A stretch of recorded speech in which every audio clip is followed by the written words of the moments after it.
বাংলাদেশের ফুটবল সমর্থকদের জন্য আজকের এই ভিডিওটা সবচেয়ে ইন্টারেস্টেড এবং মোস্ট ইম্পর্টেন্ট ভিডিও হতে চলেছে। কারণ আজকের এই ভিডিওর মধ্যে আমি আপনাদেরকে জানিয়ে দিতেছি যে সেপ্টেম্বর মাসে ফিফা উইন্ডোতে বাংলাদেশ কতজন অরিজিন ফুটবলার পাচ্ছে। সেপ্টেম্বর মাসে বাংলাদেশ 4টি ফিফা উইন্ডোতে ফ্রেন্ডলি ম্যাচ রেখেছে এবং সেই ফ্রেন্ডলি ম্যাচের মধ্যে কতজন এবং কারা কারা খেলবে তা আজকের এই ভিডিওতে আমি আপনাদের মাঝখানে তুলে ধরবো। সো ভিডিওটা একটু স্কিপ করবেন না, স্কিপ করলে হয়তো আপনার পছন্দের খেলোয়াড় আপনি মিস করতে পারেন। তুমি বলে ফেলি ফারহান আলী ওয়াহিদের নাম, যে কিনা ফুলহাম এফসির সিনিয়র দলের হয়ে কিছুদিন পর ম্যাকঅ্যালিস্টার ক্রিস্টিয়ানো রোমেরোর বিপক্ষে মাঠ মাতাবে। আমরা সেপ্টেম্বর ফিফা উইন্ডোতে 100% ফারহান আলী ওয়াহিদকে পেতে চলেছি। ফারহান আলী ওয়াহিদের জন্মদিবন কাজ শুরু হয়েছে। সে পর্তুগাল থেকে ইংল্যান্ড আসার পর তার পাসপোর্টের কাজ শুরু হবে।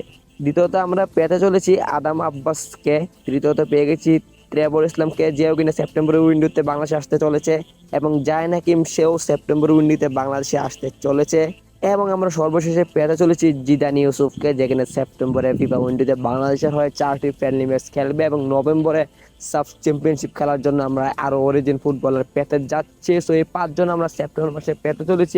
বাংলাদেশে নভেম্বরের 4 তারিখ থেকে 17 তারিখ পর্যন্ত যে সাব চ্যাম্পিয়নশিপ খেলাগুলো হবে, সেই সাব চ্যাম্পিয়নশিপের মধ্যে আমরা এই অরিজিন 5জন ফুটবলারকে পেতে চলেছি। সমুদ্র যারা আমার চ্যানেলে নতুন তারা অবশ্যই চ্যানেলটিকে সাবস্ক্রাইব করো এবং পাশে থাকা বেল আইকনটিকে অন করে দাও।